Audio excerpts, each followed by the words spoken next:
If you watch the last couple of videos on my channel, then you're going to recognize this DIY build based on the LCE930 carbon frame and the Bafang M820 motor with 250 watts of power and 75 Newton meters of torque. This is all paired with the Bafang 410 watt hour 43 volt battery, and the display is the DP-C245 version 3. The fork and the rear shock are both Fox Performance Series and are both E-optimized, which is to say they have special tuning and, in the case of the fork, a beefed up crown and stanchions to handle the extra weight of an e-bike. The group set is Shimano SLX and the wheel set is Sunringo Durock 3529 for both front and rear, featuring Cruiser hubs and DT Swiss spokes. They are both set up tubeless. The tires are both Maxxis with a dissector in the rear and a Minion DHF in the front. The bike is brought to a stop by an off-brand highly rated 4-piston caliper braking system. In this video, I'm going to review the build. I'm going to start with things that apply to the frame and the battery, and then I'm going to end with items that were more specific to my build. In general, the build went very well. Most everything went smoothly and exactly as I had expected. There were, however, parts of the build that didn't go so well. They ranged from things that required patience all the way up to things that were just outright frustrating and took a lot longer than I expected. At the top of the frustration list is the integrated headset with internal cable routing. At one point, I actually started to think that this was going to be impossible. The 3 pieces of advice I have here are: number 1, fit and cut your fork steerer stem before routing cables through the headset. Number 2, try to route the cables so that they don't overlap each other in the down tube and that they are oriented toward the side of the handlebars that they're going to be routed to.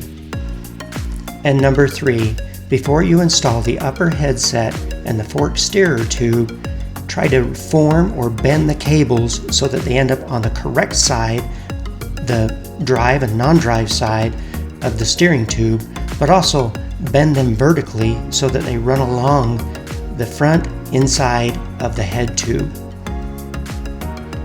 Number 2 on the list of frustrating parts of the build is installing the motor.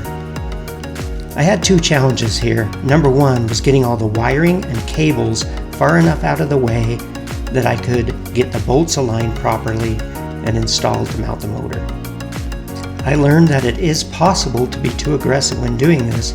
I ended up breaking the positive and negative wires on the charging port, which I had to repair using a Dremel tool, some soldering, and some epoxy.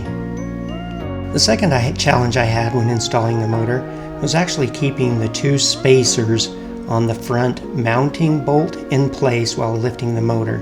It just kept wanting to fall out and causing me to start over again, especially the smaller non-drive side spacer.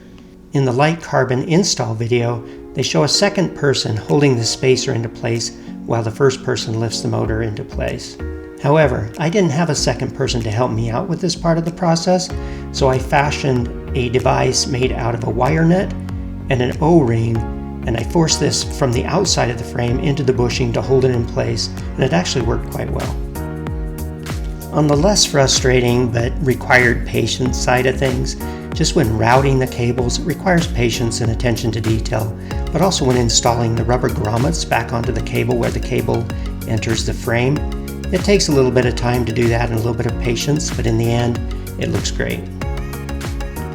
Pretty much the rest of the build went as expected. That includes installing the tires on the wheels and setting them up as tubeless, installing the wheels into the frame, installing the fork, other than the aforementioned issues I had with the cable routing. Went well. Installing the shock was perfectly fine. Installing the controls on the bars and the brakes, everything else went fine.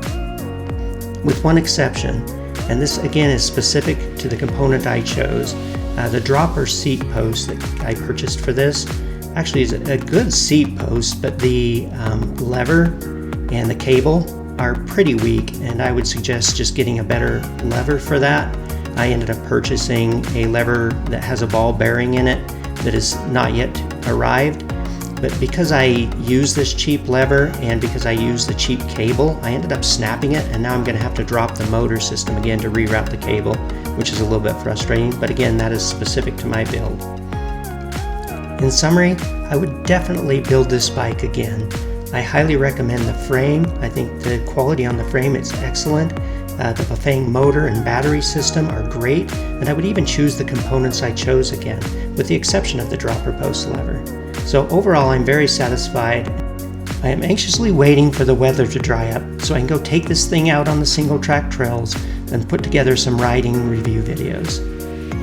If you enjoyed this video and would like to see more of this type of content, please like and subscribe to my channel, and also leave a comment below.